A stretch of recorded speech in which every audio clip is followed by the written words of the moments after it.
Hello and welcome to Grandma's Garden. This is the first week of September, so that you get some kind of an idea of when we are in the growing season. And I'm Evelyn, and this is our co-host, Kathy. Now, one of the things I want to show you, and I'm going to move my flowers. See this beautiful background behind us? This is actually Kathy's garden. This picture was taken in her garden, and I just felt credit ought to go where it was due. Thank you, Evelyn. You're welcome. You're welcome. We spend a lot of time sitting in that garden, so it's kind of like we're sitting there now. Yeah, it's a nice place to be. So today we have a full schedule of many things to talk about. I'm hoping we don't overwhelm you. I guess there's just so many things we want to talk about, to share. That being said, we're going to start with our first picture, well, before we go to the picture, let me get the plant out here. If I can do this without giving either one of us a bath. Okay, can you see this? Yes. This is Japanese anemone. It is on a very tall, well, I would say it's probably up that tall from the ground. Just a boppy little flower. Only comes in the fall, September, late August, September. And go ahead now, you can go to the picture. Yeah, there it is in my garden from the side view. You can see how tall it is. And one of the things I wanted to share with you was the fact that it is mildly invasive, and it's no more than pulling it out where you don't want it. Picture number 2 of the Japanese anemone, the next picture. Now you can see it from the front, and what I mean about the boppy little flowers. They're just, and the bees love them. I had to be extremely careful this morning to cut those couple that I got because the bees were all over them. So if you have an issue with bees, I would suggest you might not put them right by your front door like I did. I don't mind the bees. They and I seem to have this mutual non-aggression pact. We leave each other alone. So that being said, next picture. Okay, that's a dead annual. That annual has had its time. It has flowered for me beautifully all summer, but it's done. It has 1, 2, 3 flowers. It is ready to be dumped into the, what do I want to call it, Kathy? Yard waste. Yard waste. Yeah, it's ready to be put into yard waste. And I just take the pots and put them away. Sometimes I dump out the dirt, so I'll put fresh in next year. And sometimes I leave it. So that's kind of like whatever works for you. Next picture, please. That is dill when it is ripe. That is dill when it is time to pick the fronds. I pick the fronds and I lay them on the counter and dry them. And when they're all dry, then I put them in old pill bottles, and I have that dill to add to anything I want to cook the rest of the summer. Now I'm going to hold this up against my shirt, yeah, because you can see it better. This is the dill seed. This is that same plant when it goes to seed. The next picture, please. There it is. That's a nice close-up view of it. And it is time now to be harvesting that seed. And what you're going to do is you're going to take that thing and just rub the seeds off the top. Half goes back in your garden, and the other half goes in a bowl so that you can put it into some kind of a container and share with Kathy. Well, and this is also the time to collect the seed for your self-sowing annuals. Yes. Good ones for that are calendulas, cosmos. We have a picture of calendula. If he'll bring up the next picture. Not happening. The next one after that. There we go. No, well, that's nasturtium. That's nasturtium. Sorry about that. Larkspur and cleome. And sometimes you collect these seeds and they don't sprout. Right. I had cleome this year that I carefully saved, planted, and didn't get any. But this is because sometimes the seed producers hybridize. And hybrid plants are normally, the seeds from the hybrid generation are normally sterile and don't produce anything the next year. So occasionally you will save seed from things and it won't grow for you. I think the next picture is the Cleome. Is that?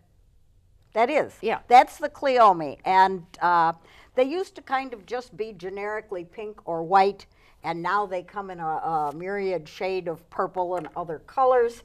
And I think the hybridizing, now you have said you've had trouble getting the Cleome seeds to germinate. Yeah, I can't get them to work. I used to have them come up all over my garden, almost to the point they were little weeds. So, you know, if it doesn't come up, it's probably nothing you did. It probably has to do with the fact that the plant you saved it from might have been a hybrid. Right. The next picture, please. This is flowering cabbage, flowering kale. This goes in as a little plant, and it will last you. It just gets getting bigger and bigger and purple and pink in the middle. And we just love this. Go to the next picture again, please. And this will last through, look at that, isn't that pretty? That will last through past the first frost, practically covered in snow before it withers and dies.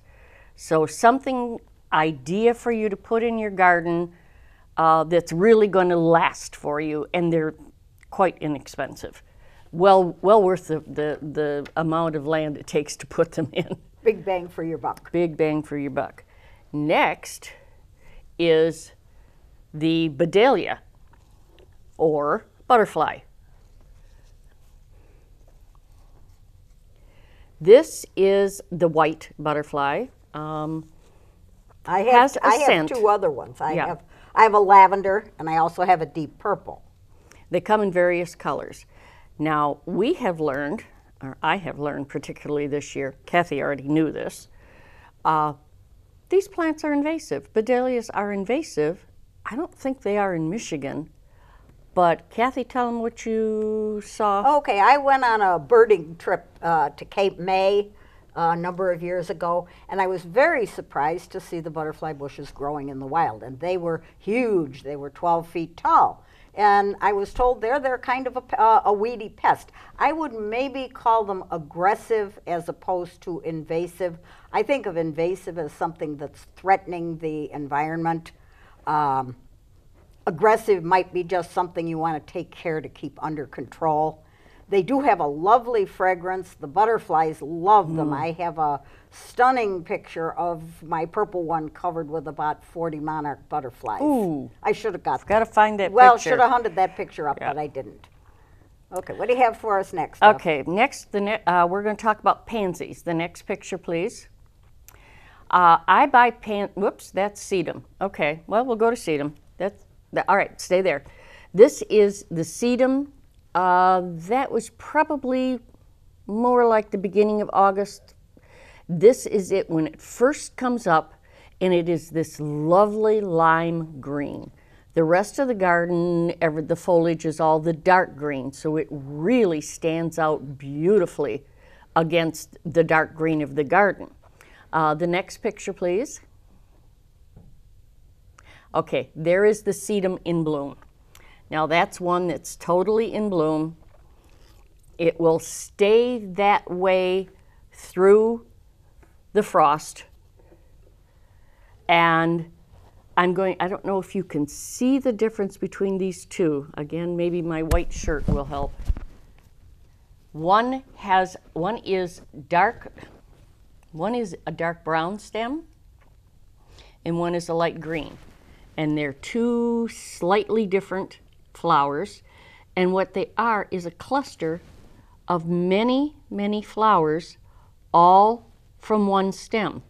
Even this one little piece is 3 different stems of flowers, and within this one stem there's 2, 3, 4, 5, 6, about 8 little flowers there. So they're very tight. These are lovely to cut and bring in. They're easy to take care of. There's next to nothing to do to take care of them. I did look up some information. There are, this is stone crop. seed them. There is low-growing ground cover that you can get if you're interested in ground cover for your garden. Rock gardens, it's good for dry locations. Other than that, these get planted in the back of the garden because they're tall. So you want them for structure at the back of your garden so your pretty little things can be in front. They're very good for cut flowers. As you see, these will last for a good, they don't need exceptional watering. They're pretty good. If you're going to plant them by seed, you're going to plant the seeds in the spring, 6 to 2 feet apart, because they will get pretty big. If you already have plants and you want to divide them, again, you're going to divide them in the spring. You can trim them like you do mums. You pinch mums back. You can do this with the sedum. I've never done it. Didn't see any reason. But that would be just to control their spread. Divisions and cuttings root easily. Easy to take care of. Now do we have the pansies? Oh, no. Now we're going to the Rose of Sharon. Okay. At this point, I want to tell you about the Rose of Sharon. This is a picture that was sent to us on our website, on our email, which is Grandma's Garden at Orion, ONTV.org. If you have something really pretty from your garden, please send us a picture and we can talk about it. We can learn about it together. But to go back to the Rose of Sharon, the Rose of Sharon, thank you. Okay, I did do some looking up on the Rose of Sharon because I can't grow it. I don't have that much space. I think they're beautiful. But something I learned is they're a hibiscus. I did not know that. I realize there's a lot I don't know.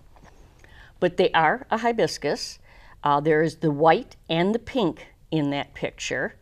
They can be lavender, they can be red, they can be various colors.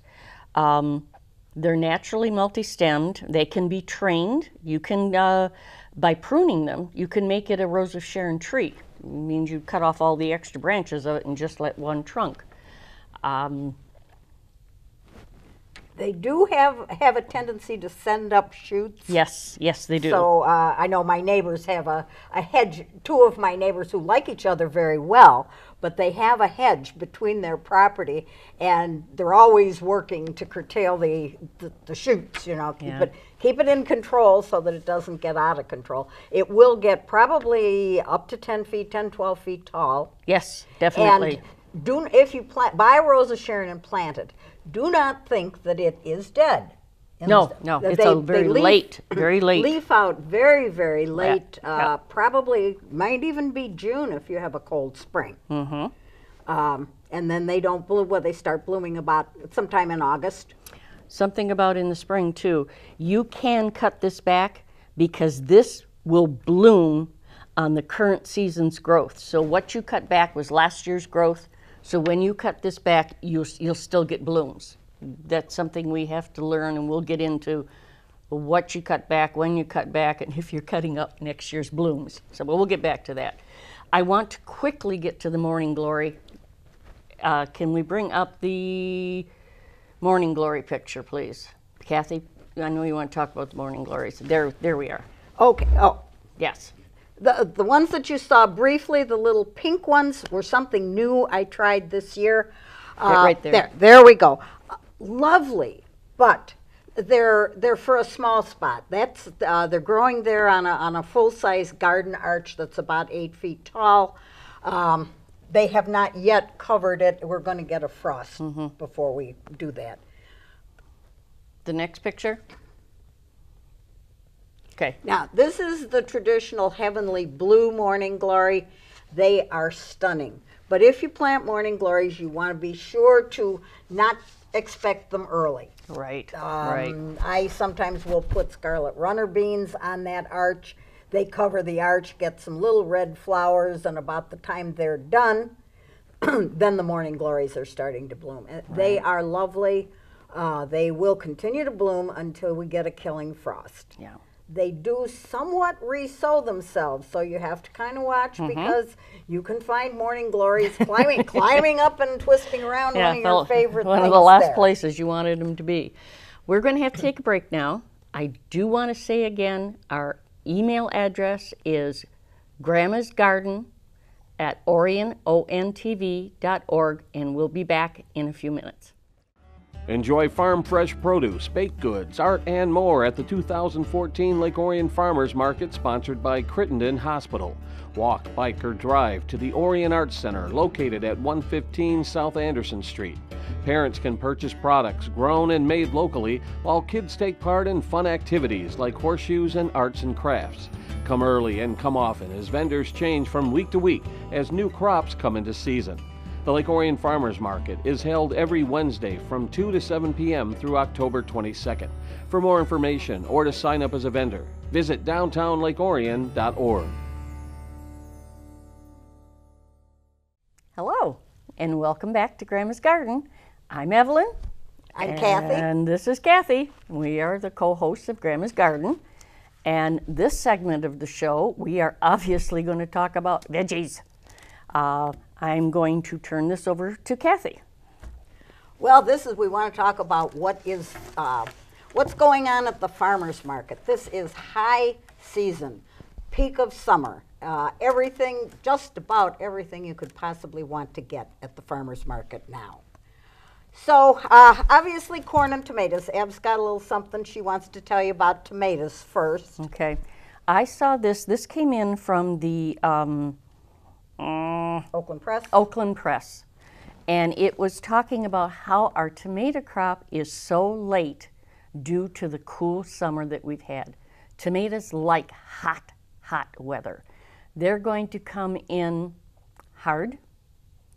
They're big water retainers, or they're going to come in real soft. It's just not a good year for tomatoes.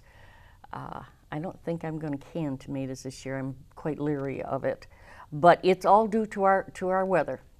I just wanted to let you know if you're having trouble with your tomatoes, there's a good reason why. Now, I did see some nice tomatoes. Well, I tend to like to go out and visit the different farmers markets, see who has the best of what, and I went out on Sunday with my daughter Victoria, and we were actually hunting for mums, but we were checking out the farmers markets as well.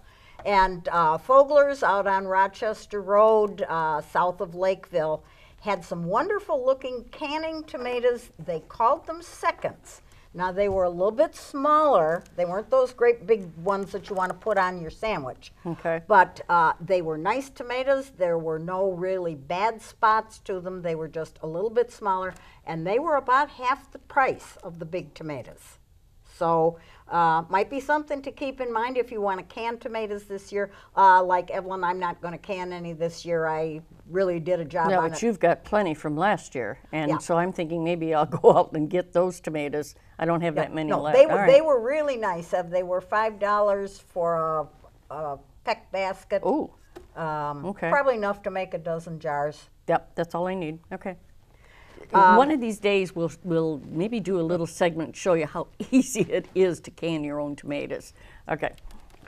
Okay, corn, of course, was good. I didn't bring any corn because I was out on Sunday, and today's Thursday already. But we're really lucky that we have in our area farmers markets in practically every community. Lake Orion has a lovely market on Wednesdays. Ev, did you have something there you wanted to share about the Lake Orion market? Oh, yes, the Lake Orion market. Is this seeable? I don't know if you can see it. So I'll tell you.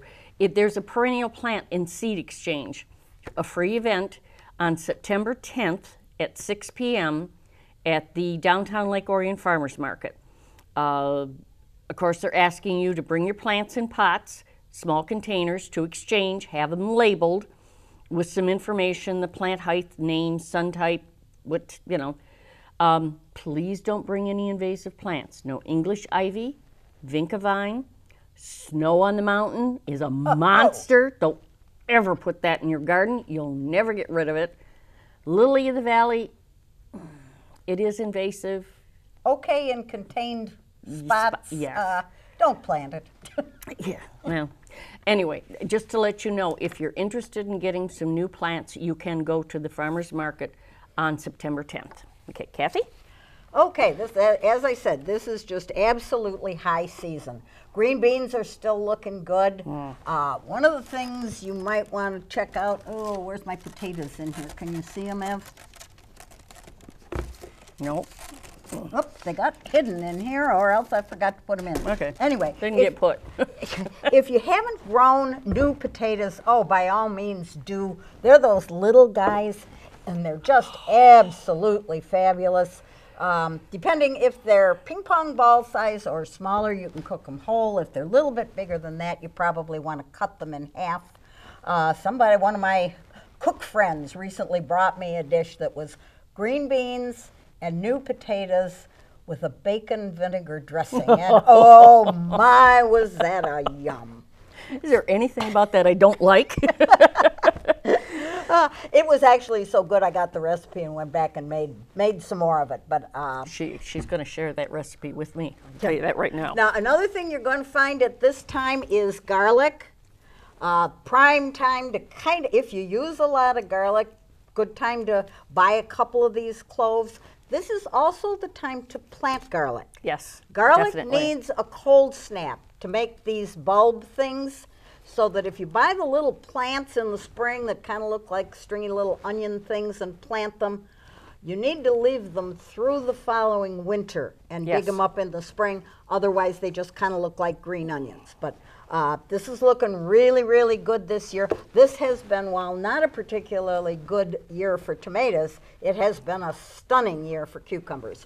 These are pickling cucumbers, but you can still eat them. If you can at all, you buy cucumbers in the summertime, get them at the farmer's market, because the ones you get in the produce department have either been oiled or waxed. Yes. And you always want to be sure and peel them. With these guys, you don't need to peel them. Right. I gave you some cucumbers early in the season from my garden. All gone. Long gone. Well, I will tell you guys, not today, because we have so much else we'll do, maybe in the wintertime. We both have some very easy recipes to use for cucumbers. We'll give you the recipe some show in the wintertime where you can take it down, and then you'll have it handy for cucumber time next summer. Okay, Kathy? Well, this year, I like the English cucumbers. I like to buy those. And if they are not waxed, if you buy those in the supermarket. So I got some seeds for some of those, and they were stunning. This one got away from me. Now, actually, I will not use this one. I will throw this away. It almost looks like a zucchini. It does. I happened to get back and weed another little section of the garden. I thought, that one really got away. Now, if you're only used to buying those little manufactured carrots, try some real carrots. There is so much difference in taste. Now, when you get these, you want to, they're kind of washed, but you're probably going to have to peel them. You don't want to peel them when you first get them. Put them in a plastic bag, close the bag up, put it in one of your produce drawers in the refrigerator. They may sprout a little bit green on the top. They may, if you leave them too long, they may even get some new roots on them.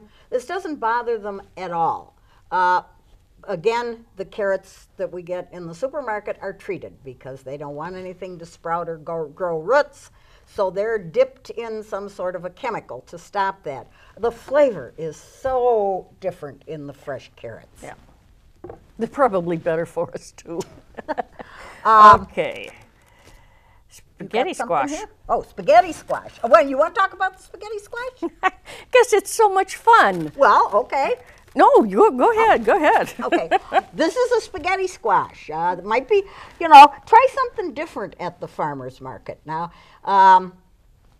Pontiac Market is, we talked about that a little bit in one of our earlier shows. If it grows in Michigan, they have it there. But most of the other markets now will have spaghetti squash. It's a winter squash, but it's not a winter squash. In order to cook this, you would cut it in half lengthwise, and you take just the seeds out. You don't want to scrape out any of the meat. Right. And put it cut side down in a shallow pan with some water in it. Okay. And when you can kind of take a fork, and when you can easily poke into the skin, take it out, and you take a fork and you scrape this out, and it looks like spaghetti. Yeah. And you can put your favorite pasta sauce on it.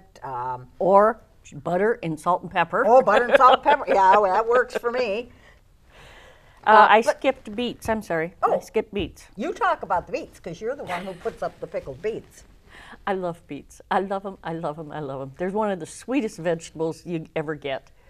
Boil them, bake them. I put up pickled beets a couple of years ago, first try. Why am I smiling like this? Because I forgot to put the sugar in it. It was all vinegar. Anyway, I did add sugar to it, and they came They were around. fine. She They gave were me fine. some. But I made sure the next time I did them that I did get some sugar into them. Simple, easy to do. Maybe it's another thing. We can come back sometime and show you how to put up pickled beets. There's just nothing to some of these things. You know, get the veggies while they're inexpensive in the summertime. Show you how to put them up. Just need a little cupboard space. Instead of a tin can, you've got a glass jar. We'll show you. We'll get to that. We'll get around to it. And talking about while they're cheap and readily available, it's pepper time. Oh, is it ever pepper time? Not quite full pepper time. Full pepper time is going to be about the last week in September, barring an early frost. These wonderful guys that they want $3 or $4 a pound for in the wintertime, they're practically giving them away because they don't have a very long shelf life. Got to get them while they're available. Great time to make a bunch of roasted red peppers. If you have a gas range, you just put a fork in it, set it on the stove, turn it over. You actually let the skin get black, and then when it's cooled off a little bit, you put it in a paper bag and just let it sit for an hour or so. The charred skin will come right off. Never put it under water. No. Never put Oh, it no, under no. running water. No, because do you're not. going to wash away all your good flavor. Yeah. But you can keep those in the refrigerator. You can actually freeze the roasted red peppers. You can also freeze the red and yellow peppers. Now, you won't want to put them in a salad if you freeze them. No. Dice them up like you would use for your favorite recipe and put them in little Ziploc containers or Ziploc bags. And any recipe that calls for diced yellow or red peppers, they work. I don't have gas. I have electric stove. And I found if I put these peppers under the broiler and keep turning them, I can blacken the skin that way and get the same effect. And put them up, put them in baggies, put them in your freezer. You've got them all winter long to add to stews and spaghettis and just about anything you can add pepper to makes it taste good. And now we've got the hot guys. Now, Ev's not so big on the hot guys. Yeah, my mouth doesn't like them. This one is a Hungarian wax. Normally it would be yellow. This one is really getting on into the red. Most peppers start out green. They will then, this one's a light green or a yellow originally. Is that a banana pepper? Well, yeah. What I call a banana pepper? It's what you call a banana pepper. Oh, I can show you how to pickle those up too. Waste not, want not. Go ahead, Kathy. Okay, this one is what's called an Anaheim, and this will get very dark red. Go ahead. We almost done? Well, almost done. Okay. We've got time. The other one is these little bitty guys, and sometimes you can find them a whole plant, and they're all red. These are the beautiful. cayenne peppers. You can take a big darning needle with a piece of string, run them through, hang them up somewhere, and let them dry so that any time you need dried peppers, there you've got them. So yes, I'm not a jalapeno person. I don't like hot peppers. Kathy has given me the little red peppers from her garden, and I've strung them up and dried them. They look pretty on the wall. And then when they're thoroughly dried, I will break them apart and put the seeds in a jar and save them. I make my own salsa. Just cut up tomatoes, onions, and add the pepper seeds to it, the hot pepper flakes to it, and it makes a good salsa if you're not in love with jalapenos. Anything else, Kathy? Oh, the winter squash are just now coming on. This is the butternut, traditional butternut. Evelyn's got a buttercup there, which is a new one. It's kind of halfway between an acorn and a butternut squash. If you're growing your own squash and you're not quite sure when to pick it, you want to push your fingernail into the skin. If it pierces the skin, it's not ripe yet. You want to let it sit there attached to the plant. Do this before you detach it from the plant, and when you can stick your fingernail on it and it doesn't pierce the skin, it's then ready. You can eat the squash before that happens, but okay, we're on wrap up. She's a fount of information. That's all I I can can go tell on you. and talk about veggies forever. But we have to end the show. So again, our email address is grandmasgarden@oriontv.org. Get in touch with us. We'd love to communicate with you, and we will see you at the next time, and happy gardening.